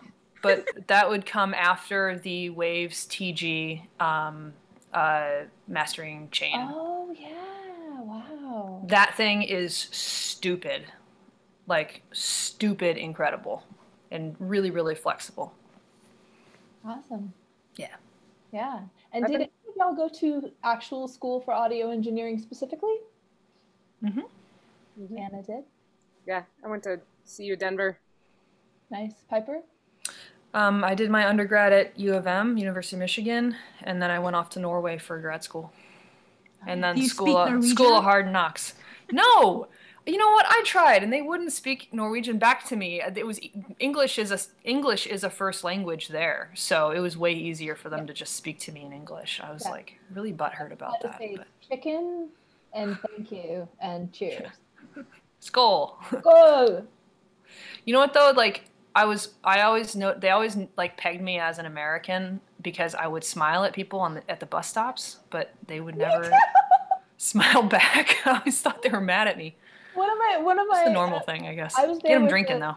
I was there with a tribute that I used to play with and a tribute band, and somebody said to my guitar player like what's wrong with your other guitar player? Like what's going on with her? Is she crazy? Because I was really nice to everybody, and so they thought I had some sort of weird like disorder. I mean, I have autism, but like I was really friendly, and they thought that was really weird. And I'm like, I'm from Texas, and they went, oh, and everything made sense. But at first, people were apprehensive of me because I was being friendly to them, and I did not understand that. So, Piper, we're getting a request to write down your new choice plugins in chat. I'm trying to, but now I'm failing miserably by just sending them all to Anna. She doesn't need them. So while Piper writes down her answers, for me, I actually started by interning in a recording studio in the Philippines. I always keep saying my story about me almost losing that internship because my mentor back in the Philippines found out only the day before me starting working that Jett is a girl. But I was able to get my internship because of my gender neutral name. But yeah, that's a whole nother story. But I'm very fortunate, and I was able to prove that I'm serious with pursuing this shit. But yeah, so I interned and eventually worked professionally at a commercial studio in the Philippines. But then I went to Boston and Berklee College of Music to study audio engineering and minor in acoustics. Nice. So you moved into the school from the career, which is great. Yeah, I have not gone to school yet, but I'm thinking about it. But it isn't necessary if you have access to mentorship or facilities. Also, there are a lot of ways to cultivate knowledge online. There are some YouTube tutorials out there that are really informative. And as you go, again, if you have the ears for it, that's always going to kind of guide you along the way. And you can't go to school for ears. You have to use them in the world, and that will definitely help. Let me see if there's anything else in here that is. I'm gonna check my other. Oh, I have one. Can I ask one? What is everyone's just favorite album to put on to check a system? Like what's that album that's just mixed and mastered? You go to it every time because you love it, you know it, and it's your speaker test Paul Simon, Graceland. Nice choice. Yep. Very it's nice it's choice. just one. It's one that I grew up listening to, and I'm so familiar with it that I can identify, you know, a system pretty quickly putting it on, because I know exactly the way it sounds in my room here and on my car stereo. I know how it sounds everywhere. So yeah. And all engineers have their mix refs or their song refs that they'd like to put on in order to kind of take an evaluation of the environment. You'll see it in live engineers, in mastering engineers. Everybody who changes their environment will usually run some sort of speaker test to just kind of get their head around it. Piper, do you have a song or a... Yeah, I do. I like Shy Martin, Forget to Forget. That song is at the top of my 25 most played all the time. That one just, I think, is like, it's absolutely the perfect pop song. And if I could make masters that sound as good as that, I would be so stoked every day. I also really like Reptilians by Starfucker. I like anything by Selena Gomez recently. I like a lot of the Adele production personally. Nice. And a lot of the Justin Bieber production. I have a massive list of like things that I'll pull up just to kind of clear my ears out. But I had this like weird little epiphany when I had been working in San Francisco for a couple years. There was this gentleman named John Greenham, mastering engineer, who now works out of LA. Weirdly, John and I have had a lot of like moments like that in our career. The reason why I even got the opportunity to have my own mastering room was because John went down to join a brand new mastering facility starting up called Infrasonic in LA. So it's just like weird shit. But one of the things I learned from John early on was he would always play the same like 3 songs every morning before he started working. Like before the client came in, or even when the client was there, even if it had nothing to do with the genre he was working in, he would play the same 3 songs over and over again. Whereas the engineer that I was working for, I always kind of felt like he worked harder than John did on the masters he was making, and that was because he spent time in the listening to records in the genre that he was going to be mastering. But John always listened to the same 3 tracks every day. So again, lowering the variables of your day and lowering the amount of things that you kind of have to get over to be able to get your work done. So I kind of adopted that. So I really just have one, maybe 2 sometimes that I'll pull up. Of course, I'll check and reference whatever the client is wanting me to make for them. But in order to like learn me and the system and make sure that I am operating properly, you really only need 1 or 2 songs. So just to add to that too, I actually wrote an Isotope article. I'm sorry, I'm not sponsored by Isotope, but I wrote. How many is that? This could be a drinking game, Jett. Sorry. But yeah, I wrote an article asking mastering engineers for what their favorite music is to play, not just for referencing, but also like records that they feel are great sounding masters. And Anna shared Graceland by Paul Simon on there, but I was able to ask Adam Ayan, Katie Tavini's on there, Glenn Schick, Jonathan Weiner. So definitely check it out. It helps you get a perspective on what many mastering engineers feel are great sounding masters to use for referencing. Me personally, just a great example of a favorite album I just love to listen to just because it sounds great is Yo-Yo Ma plays Ennio Morricone, which is it just always takes me to a place. Yes, but I like to lay on the floor for that one and just go like, but I do enjoy listening to tracks I've mastered before, just to get a better understanding of a room. Just because I've worked intimately with these music before, so I know them a lot. So I'd know I'd get a better perspective when I'm listening in a different space. So that's also one way of. Did you mute yourself, Jett? Oh, yeah. Oh, you did? Okay, because it cut off your last word, so I thought I did something. Because I touched the computer at the same time, even though it wasn't a key involved, I got a question about Logic Pro X, which is a really very flexible prosumer grade DAW. A lot of, young producers and old like myself, I started in Logic. It's a DAW that is very effective for doing kind of the whole process. If you're kind of on that indie level stuff, you can do everything there. I'm being asked how y'all feel about mastering within Logic, if that's something that you should be attempted, or you think it's the program's capable?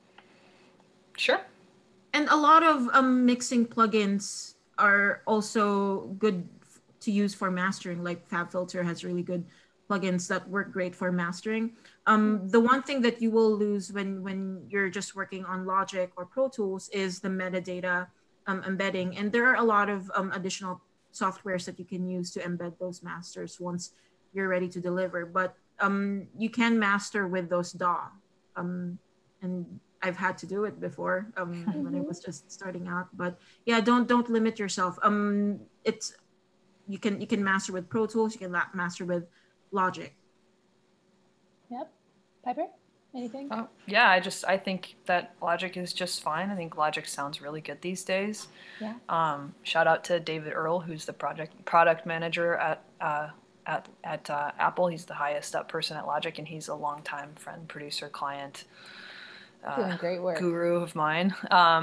And I think he's doing really incredible things with Logic these days. I hope that, one of the takeaways you get from all of this is not necessarily about the gear or the stuff that you're using to master records. It's about you and your experience and how you're interacting with the music on any given day.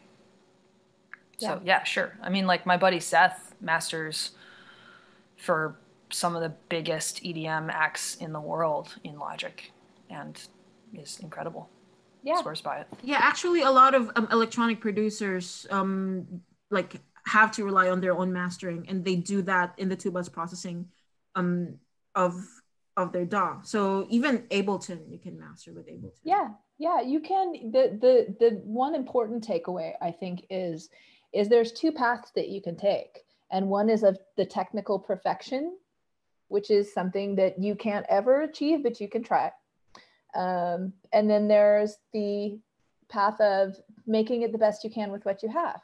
And I think that you can't move over to the technically perfect path until you understand the first path of just working with what you have. I have 4-track Tascam recordings that beat some of the songs on my record, which was recorded at Willie Nelson's like amazing, Pedernales studio. So it's like vibe is everything.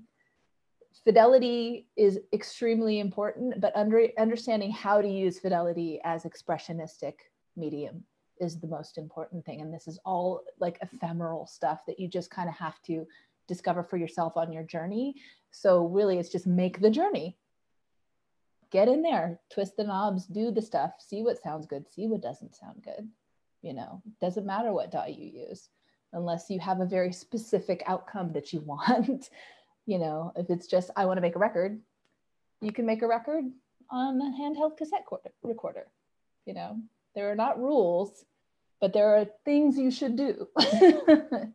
So don't get too, I think a lot of women in engineering, I think that we come into it that because a lot of women aren't really pushed towards STEM, I think a lot of us come in with the imposter syndrome that there's all this stuff that we need to know, that somehow people that are in it just know that we haven't had access to. And it's not anything like that. It's not like you should just go in knowing everything. And I understand being a woman, when you go into a room, you kind of want to make that impression and be, twice as good and all of that stuff. But really, there are plenty of people out there who have no idea what they're doing and will go in and just start going like this. And you need to have that attitude too for yourself, because especially if you care, that caring automatically tells me you're going to be a better engineer than the person who's just like, rah, rah, rah. You care. Touch the knob. It's okay. It's allowed. I think maybe a little bit of maybe, do you have any advice for anyone who's looking to move towards mastering in their practice? It's a big one. Listen. Listen. Yeah, like get intimately familiar with, an EQ and a compressor. you know, whichever two that you decide, you know, and then once you've gotten those, you know, down, then move to another one. But ultimately it's just listening and listening and listening and protecting your ears. There's one. Yeah. Mm-hmm.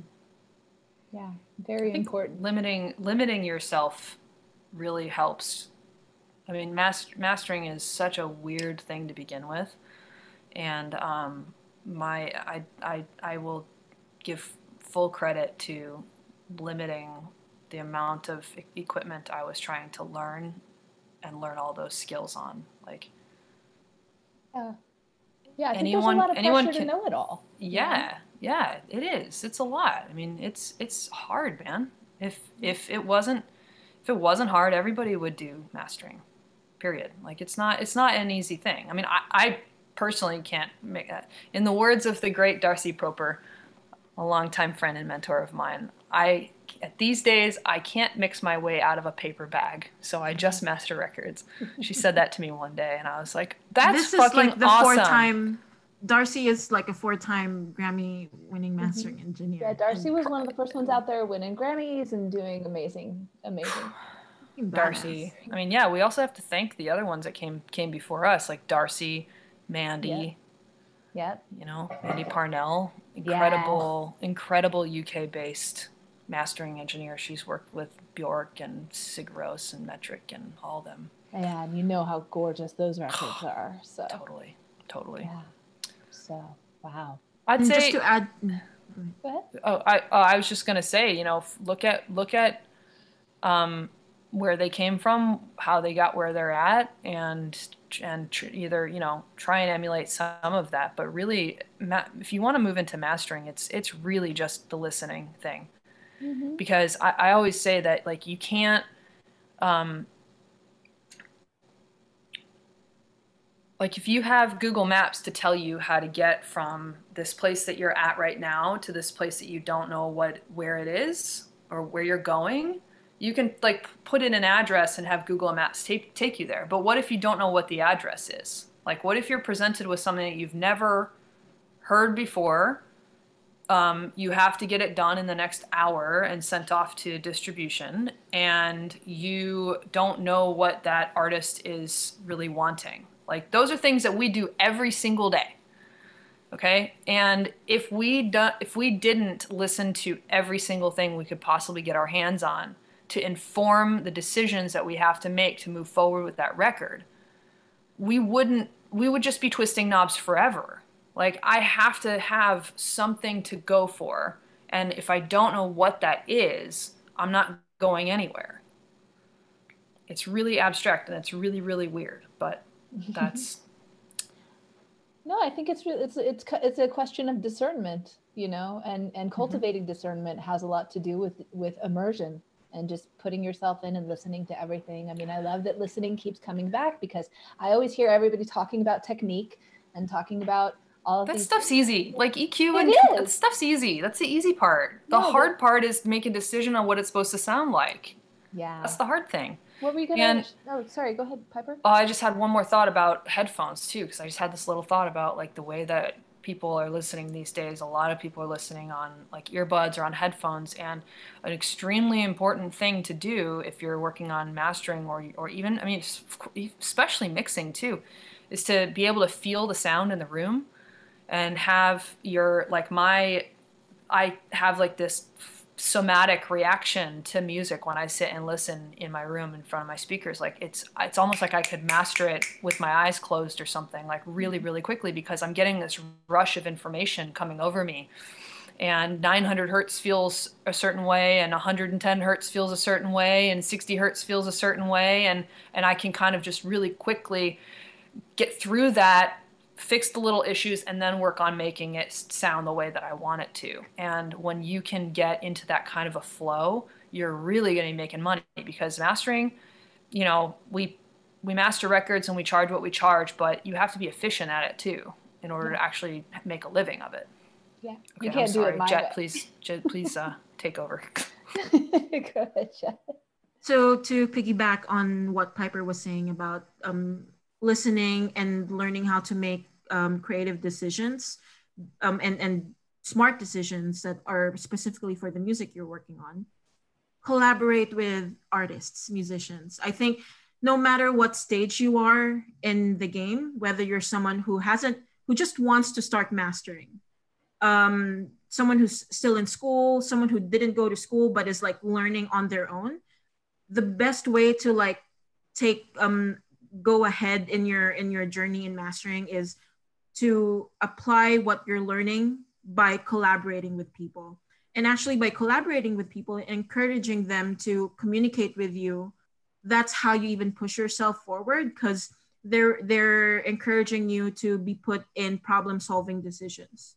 And context-based decisions in your mastering is really more effective when you collaborate with other people rather than just working on your own music. So yeah, as a mastering engineer, collaborate, seek out musicians, and they're going to be teaching you along the way. Yeah, I liked your point, Jett, that there really is someone on your level at any level. And if you reach out into your community, you can find those people who are willing to, they are willing to maybe work with you, and you might end up, like Piper said, with those relationships where they grow along with you too. Yeah, so. Exactly. So, you know, I mean, there are also the little gig websites that I don't necessarily advocate for, because I think you should always be getting paid a living wage.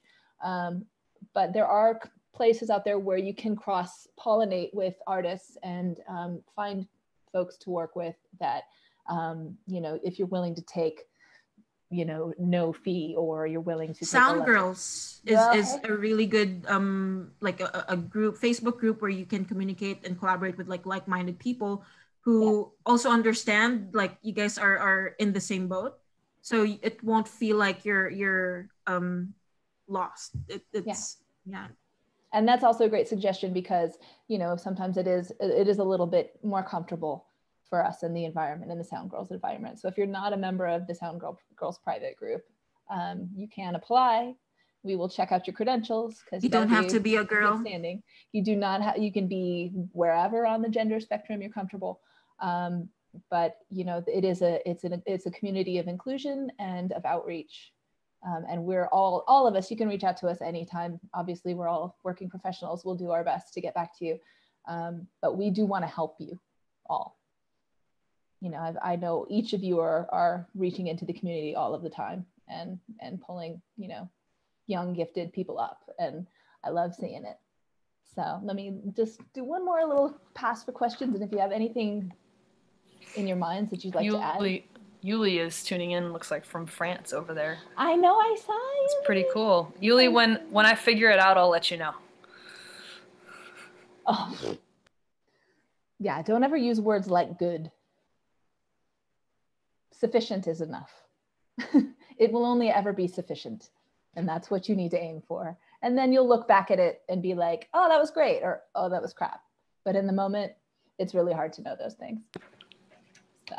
Let me see. For me, though, I will say that there's something to be said about folks that do everything that it takes to make it as good as it possibly can be. There is not one mastering engineer that's working reliably today that says, yeah, it was just good enough, and so I printed it and sent it off. Right. Like, I personally can't sleep at night unless I know that I've done everything I possibly could to make my work be as good as it possibly can. Sure. Yeah, being flippant with my response in that. Oh no, I know. I think it's never good enough. I think it bears repeating, though. I mean, there's a thing that we forget when we're in the trenches, and like, yes, you're able to look back on it after a while and build a body of work and be really proud of it. And at that point is when I was like, oh wow, I'm working. You know, when I first started, my goal was to be able to do a single a week. Like, that was my goal. I was like, okay, if I can do that, and then with my location recording and my like classical editing clients, like, I think I can maybe cobble together a living doing this. Mm-hmm. And then my single a week goal became one record a month. And then my one record a month became one record a week. And now it's a record a day. And it's like, I never thought that I would be working only mastering as much as I am, and I'm really, really grateful for that. And so that's one thing I will just say is that it takes a lot of years. It took me 10 years to get there. Yeah. And yeah, it definitely is a long-term investment. You can't look at it as something that's just going to happen for you. But I think that the main takeaway that I have, and the one thing that I'm always grateful for, is pushing myself to constantly do better and constantly do at the very least the very best I could with the resources I had at the time. Because that's what audio is, and music is, and recorded music is. It's like a snapshot of where you as an artist or you as an engineer are in that time with the resources that you have and the skills that you have. Yeah, and that's its own document. Even if it's not perfect, it's its own piece of work. You know, and that's important to remember as well, is that you're working on, you know, pieces. And it might be definitive, it might not, but do your best to make sure that it's the most definitive version of what you're doing, that you can make it. Yeah. Well, I feel like all of our questions have pretty much gotten answered. And I could ask y'all silly questions all day, but if those of you listening have anything else, go ahead and let us know. But in the end of things, I'd like just kind of a summation question is, what do you think, how do you know if you're a mastering engineer? Is it something that you fall into? Is it something that you just go down? Because I didn't think I'd be working in vocal production at all. I hate auto-tune and tuning, all of that stuff. But that's what makes me good at it. So do you think that there's a fundamental quality that makes a great mastering engineer besides listening? Because we've covered that one. That was, yes, we listen. I think if you like having the last word, just kidding. No, for me, I'll just be super quick. For me, I really loved classical recording, and I was working on my degrees in classical recording and classical production and location recording specifically. And so one of the things I really loved was, of course, high fidelity, high quality audio, trying to recreate a moment in a recorded format, and being really, really, really hyper focused on like the details of it.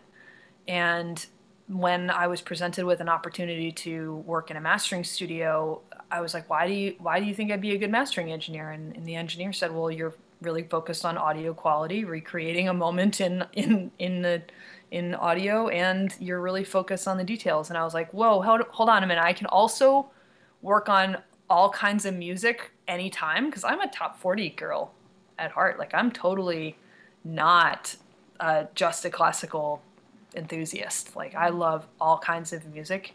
I grew up on country music, which is weird that I'm now working in Nashville, but that was really why I liked mastering, was because I could do all those things that I loved about classical recording, and I could just work on all kinds of music every day. Yeah, I think that's actually very consistent. I think that's a trait I see consistently amongst mastering engineers, is that they're not limited to genre. Their scope of appreciation goes across the board musically, and isn't limited by any of that. Jett, Anna, either of y'all have anything that you feel? I'll also add that just a quick reminder that I'm pretty sure all three of us weren't, back when we were like 10 years old or 5 years old, knew that we wanted to be mastering engineers. Of course. And even, especially if you're like a high school student or you're just a young college student, it's always good to keep your like eyes open, because we found this path because we were open-minded. I also come from a classical background. I'm a choral musician, and I've toured professionally as a choral musician, but I've always loved technology. But it's also paired with the fact that I was raised in a very modern pop rock family. My parents manage rock bands, so we were surrounded by like live rock and pop cover music at home. So I was exposed to that, and I've always loved music. So it's already a good indicator that you're going to be a good mastering engineer if you not only have this really fine attention to detail, like what Piper was saying, but also just love music in general. Not just, it's good to have an eclectic, just love for music, because you're going to be working, for example, on pop music in the morning, and then obscure like Mediterranean jazz at night. That will happen. And that's the best part of mastering, is you're going to be working with the most diverse range of genres. Yeah. And it's something you have to love if you're going to go into this field. Yeah, agree. And mastering engineers definitely have the most wide palette of colors of all of us, as far as how y'all look at music. How about you, Anna? I was just thinking, this afternoon I'm working on a surf rock mariachi band. I didn't even know that existed, but here it is. Do they surf and play? They're from Wyoming. Wyoming. There's surfing in Wyoming. There's so much Can they surf while they play mariachi? And not in Wyoming. Yeah, I mean lake surfing maybe. But yeah, no, having that appreciation, and finding something that I love, and something as obscure as that, is what I love about what I do. Is it's never the same, and it all presents challenges to me, intellectually and also emotionally. Like, how do I deal with something that I'm not something I would normally gravitate to on just listening, and how do I treat that with respect and give it its due time. But yeah, having attention to detail is important. And then I think I kind of accidentally fell into mastering. I knew I wanted to work in audio, but I didn't really understand mastering until I started working at a mastering studio. And then it was just a matter of like learning that actually it was really attuned to my it really clued into my personality, and like Piper said, like having the final word, but also seeing the project come to full fruition, because you can look at it in these various stages, but what we're listening to is the final product. And that there's an excitement in that, and getting it to that place where, it's the artist's vision fully realized is really exciting for me. Mm-hmm. Yeah, I definitely think the facilitator personality is important as well. You have to be a team player, even though you also have to be conversely a strong leader at the same time. There's a lot of like interesting paradoxes in all of our little roles, but mastering, is really when you're kind of standing at the apex of genre, understanding everything, understanding all of the people that are working in that pyramid, your producers, your engineers, your artists, understanding the vision of all of those. There are a lot of little things that you just kind of parcel in along the way as you go. So you might not start out knowing that you want to get into something. And this is so important for everyone that goes into P&E is I came in as an artist. I didn't even know being a producer was an option, and I love that I ended up here. So again, like what Jett said about having an open mind, being really, really smart about seeing what you're good at and what excites you and activates you. That's just so important to follow that, because that thing that tells you like this, or like, ooh, if you lean in, listen to that, because that's probably calling you somewhere. Just one little perk that I found really cool about being a mastering engineer is the fact that you're the very first person to hear the final product. It's friggin' cool. And then it's also cool that when you go to a concert, you know all the songs. Mm-hmm. It's just, it's cool. Random. Yep. Well, I just love all of you so much. So talented. There are lots of ways to find these ladies online. Go follow them and see what they're doing, because each of them are constantly up to amazing new things and impressing me. And hire them to master your stuff, most importantly. Or thank you, Angel, for moderating. My Thanks, pleasure. Carrie and Sound Girls, for making this happen. Sound It was Girls. nice Thank to you, see Sound guys. Girls.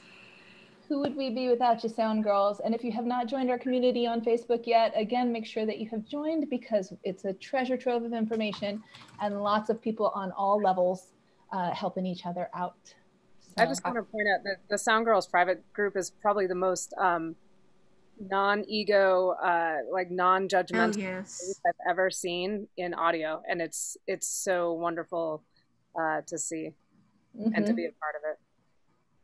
I agree. I think one of the most remarkable things about the Sound Girls community is that it is the most inclusive community I've been in. And even though it's centered around women, it is not rooted solely in focusing on the female factor. It really is about the work. And that stuff's all very, very important. So Make It Equal, also Make It EQL directory. That's our directory where you can find women producers, engineers, mixers, mastering engineers, all of that. And with that, I feel like we have covered much ground. Thank you, ladies, see you for your guys time. Online. Yeah, absolutely. Thank you so much. I put my credentials in the chat there. My Twitter still works, in case anybody was wondering. You didn't get it's not Nashville banned for mastering sedition, huh? It's SF mastering. Yeah. SF mastering. Not Nashville mastering. I don't know. Somebody has that. If you can spell my name, then there you go. You can. Apparently, I can't spell my own name. I was looking at that earlier. I was like, I should tell her, but maybe. You know what? Whatever. I'm so used to people spelling my name all sorts of ways. I don't care as long as you're just like, hey, you. Jett Galindo. Jett Galindo. And I call you Jeff. Everywhere. Right. I'm fine with that. Everybody, right, thank you so much for your time, ladies. Thanks, guys. I hope everybody got their questions answered. All right, y'all too. Thanks, everybody, for tuning in on a Saturday. Yes, Bye. very much appreciated. Bye. Y'all take care.